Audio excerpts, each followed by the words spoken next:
सम्मानित मंच, पधारे हुए ग्रामीणों, स्टाफ साथियों एवं प्यारे विद्यार्थियों,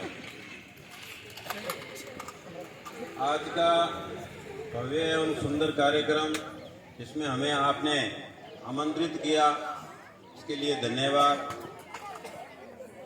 विजय कुमार जी से मेरी काफ़ी समय से पहचान है, हम जानते हैं एक दूसरे को और इनके कार्य को भी मैंने देखा। मैं स्कूलों पाठा भी जाता था, मैं इनकी स्कूल होती थी तब, और कुंडल भी आता रहता हूँ, और व्हाट्सएप ग्रुप जो शिक्षक ग्रुप इनका बना हुआ है उसमें भी इनकी मैं पोस्ट भी देखता हूँ, इनके कार्य को भी देखता हूँ, इनकी हैंडराइटिंग को भी देखता हूँ। तो लग ही रहा था कि ये एक न एक दिन जरूर सफल होंगे, अपने लक्ष्य को प्राप्त कर लेंगे। तो जो शिक्षक साथी आज लगे हुए हैं, यहाँ लगे हुए हैं, वो भी यदि समर्पण के साथ, पूर्ण निष्ठा के साथ यदि विजय कुमार जी की तरह ही बच्चों को समर्पित होकर के पढ़ाएंगे तो जरूर वे भी है जो सफलता की ओर अग्रसर होंगे, एक न एक दिन सफलता प्राप्त करेंगे। ऐसी मेरी ईश्वर से कामना है कि आप हार जीत को लक्ष्य नहीं रखें। आप तो वो जैसे एक योद्धा होता है, लड़ता रहता है, और कृष्ण भगवान ने गीता में कहा है कि खून के अंतिम कतरे तक लड़ना है, जीत या हार से हमारा कोई संबंध नहीं। तो हमारे विद्यार्थी और शिक्षक सभी से मैं यही आग्रह करता हूं कि आप मेहनत करें, क्योंकि फल ईश्वर का काम है और मेहनत करना हमारा काम है। और यदि आप मेहनत करेंगे तो फल तो मिलना ही है। अच्छे कर्म का अच्छा मिलता है, बुरे कर्म का बुरा मिलता है, लेकिन फल अवश्य मिलता है। तो मैं विजय कुमार जी को बार बार बधाइयां देता हूं, और मैं स्वयं में ये अनुभव कर चुका हूं। पहले मैं भी 3rd ग्रेड टीचर था और सरकारी स्कूल में, लेकिन मैं उस समय भी मेहनत करता था। बाकी पुराने स्टाफ थे, वो सोते रहते थे, कक्षा में नहीं जाते थे, लेकिन मैंने उनकी तरफ कभी ध्यान नहीं दिया। मैंने सिर्फ मेरे कॉलम का ध्यान रखा, मेरे साइन किए, वो चाहे आते हैं नहीं आते हैं, 10 दिन में आके साइन करते हैं, मैंने नहीं देखा और न ही ऐतराज किया। तो एक दिन में मैं भी ये जो लक्ष्य में सफल हुआ, व्याख्याता बन गया। और प्राइवेट स्कूलों का कहें तो प्राइवेट स्कूलों में भी हमने पूरी 12 साल तपस्या की। जिस प्रकार विजय कुमार जी की तपस्या सफल हुई है, उसी प्रकार हमें तपस्या करते करते 12 साल हुए, तब जाकर के सरकारी नौकरी नसीब हुई थी। तो हम है जो तन मन से जहाँ पर भी रहें, तन मन से है जो तैयारी करें, पढ़ाएं बच्चों को। और क्योंकि परीक्षाओं में वही चीज पूछी जाती है जो कक्षा 1 से 10 तक या 8 तक पढ़ाई जाती है, वही कक्षाओं में परीक्षाओं में पूछी जाती है। तो यदि मास्टर मन लगा करके, और मैं तो सफल मास्टर, सफल शिक्षक उसी को मानता हूं कि जो स्वयं पढ़ करके आता है, जो कक्षा का सामना करने से पहले स्वयं अपने घर पे पढ़ करके आता है, तैयारी करके आता है, जो लेसन बच्चों को पढ़ाना है उसकी तैयारी करके आता है, वो कभी असफल नहीं हो सकता। और विद्यार्थी जिस शिक्षक का कहना मानते हैं या अनुशासन में रहते हैं, वो उसी का मानते हैं जो है जो मेहनत से पढ़ाता है। चाहे वो पढ़ाते समय पीटता भी होगा, लेकिन विद्यार्थी उसी का कहना मानेंगे, उसी से लगाव रखेंगे, उसी की क्लास में बंक नहीं मारेंगे, और जो पढ़ाता होगा, जो मेहनत करता होगा। ऐसा मैंने स्वयं ने अनुभव किया है। मैं जब पहली बार बुढ़ानाल गया, तब है जो विद्यार्थी दीवारें फांद करके कूद करके चले जाते थे, लेकिन आज ऐसा नहीं है।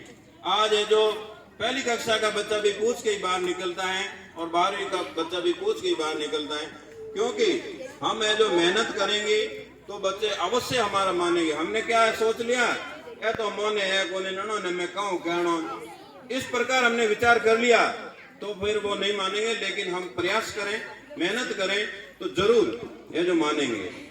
तो मैं शिक्षकों को भी कहता हूं और विद्यार्थियों को भी कहता हूं कि आप अपने जीवन में नियम बनाएं।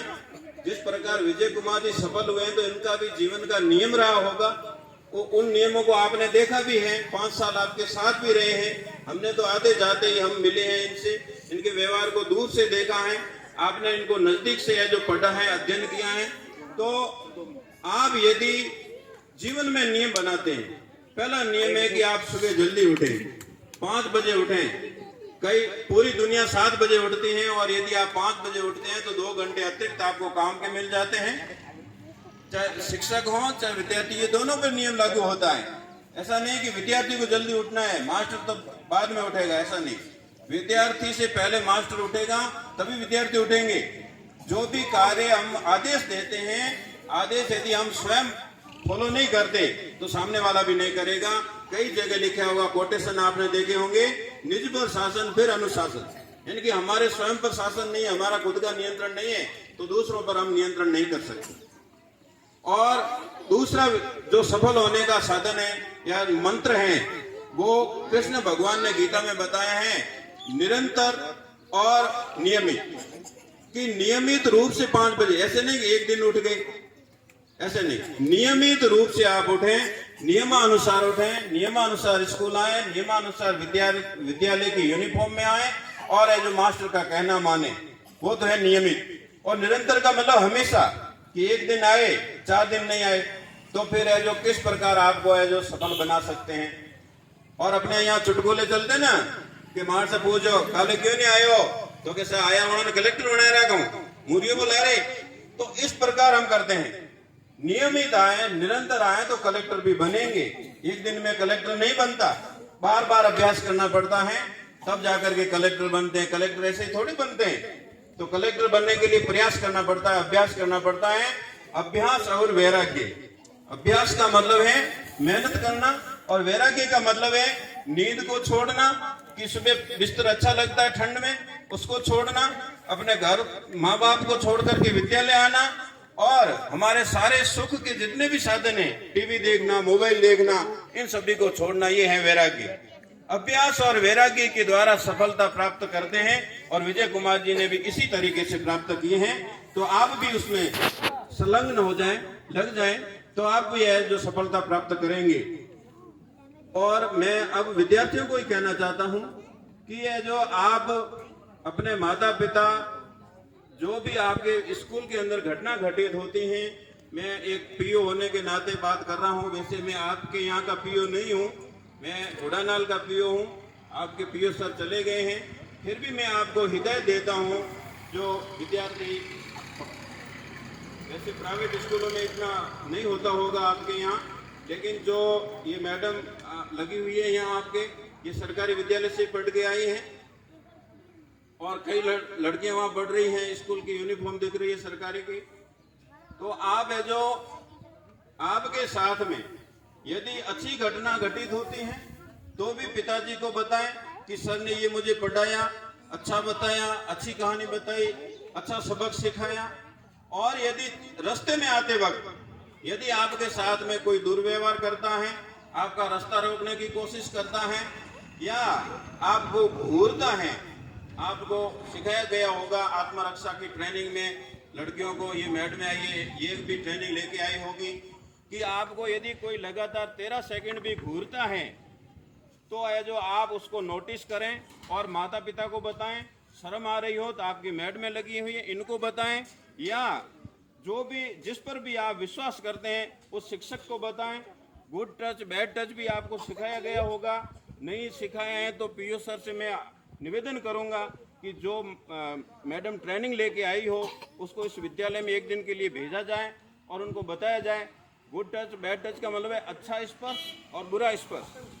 अपने माता पिता अपने गाल पे हाथ रखते हैं तो अपने को कोई है जो भिन्न महसूस नहीं होता, अलग महसूस नहीं होता, और कोई दूसरा हमारे हाथ देता है तो अपने को लगता है कि इसने हाथ क्यों दिया, वो कहलाता है गुड टच बैड टच।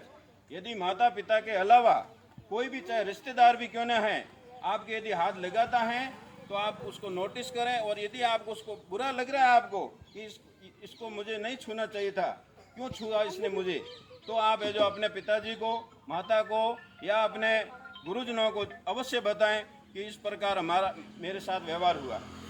वो है गुड टच बैड टच। और विद्यालय आते वक्त कोई भी बुरी घटना घटित होती है, माँ बाप से छिपा करके नहीं रखें। उस चीज़ को यदि बार बार आप छिपा के रखेंगे तो एक न एक दिन जरूर विस्फोट होगा। उस विस्फोट से पहले अपने माँ बाप को बता दें और शिक्षक की आज्ञा को कभी नहीं टालें, माता पिता की आज्ञा को कभी नहीं टालें। जैसे कि नेवी का जहाज डूब रहा था नॉर्वे में और जहाज का कप्तान उसका बेटा भी उसके साथ में था। जहाज का कप्तान है जो आग बुझाने के लिए जाता है, आग लग जाती है जहाज में और अपने बेटे को कह के जाता है कि जब तक मैं नहीं कहूँ तब तक तू यहाँ से मत हिलना। वो आग बुझाने के यत्न में जल करके नष्ट हो जाता है। रक्षा नौका आती है, जो जहाज पे सवार होते हैं उन सवारों को निकालती है। जब उस बेटे को निकालने की कोशिश करते केबिन से तो वो मना कर देता है कि जब मेरे पिताजी आकर के कहेंगे तभी मैं हटूंगा। अब उसको कौन कहे कि तेरे पिताजी अब आकर के नहीं कहेंगे, क्योंकि वो जल करके नष्ट हो गए हैं, मर गए हैं। लेकिन वो बच्चा भी जल करके मर गया, लेकिन वहाँ से हिला नहीं। तो आप भी उसी तरह अपने माता पिता की आज्ञा या शिक्षक की आज्ञा का पालन करें। जहाँ पर खड़ा रहने का कहा है वहीं खड़े रहें। बालिकाओं पर कई बार दबाव महसूस करती बालिकाएं कि हमारे को बार बार कहा जाता है कि बाहर नहीं जाना है, पूछ के जाना है, साथ में जाना है, अकेली नहीं जाना है। और कई बालिकाएं तो साथ में ही जाती हैं, यदि पानी पीने भी जाती हैं तो साथ में जाती हैं। और घर तो जाना है तो साथ में ही जाना है, चाहे आपका छोटा भाई क्यों ना हो, उसके साथ जाएं, आप अकेले नहीं जाएं। और आपको बार बार कहने के कारण ये है, आपको ये लग रहा होगा कि भाई ने तो एक लो जावा दे, मन नहीं जावा दे। इसका भी रीजन है, कारण है कि आप है जो हीरे जवाहरात हो, आप मोती हो, ठीक है। इस कारण आपको है जो इस प्रकार है जो रखा जाता है, मान सम्मान के साथ रखा जाता है, इज्जत के साथ रखा जाता है। और उदाहरण दूं कि अपने पिताजी घर में सब्जी लाते हैं, गाजर मूली लाते हैं, तो मम्मी उसको क्या संदूक में रखती है?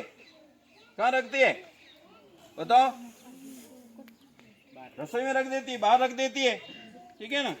लेकिन यदि उसके लिए गहना लाए पिताजी, हीरे मोती जड़ा हुआ गहना लाए, तो क्या वो रसोई में रख देती है? कहाँ रखती है? संदूक में रखती है, अंदर रखती है। तो आप भी हीरे मोती हैं, जवाहरात हैं, और इसीलिए आपको यत्न पूर्वक रखा जाता है, प्रयत्न पूर्वक रखा जाता है। तो आप उसको अन्यथा नहीं लें। आप है जो माने कि आपको सम्मान के साथ रखा जा रहा है, आप कीमती हो, इस कारण आपको कीमत दी जा रही है। आप अपने आप को इसी प्रकार नहीं समझें। तो सभी का एक बार पुनः आभार कि आपने हमें बुलाया, और आप सभी का आभार कि आपने मुझे झेला, मेरा भाषण सुना। धन्यवाद। जय हिंद, जय भारत।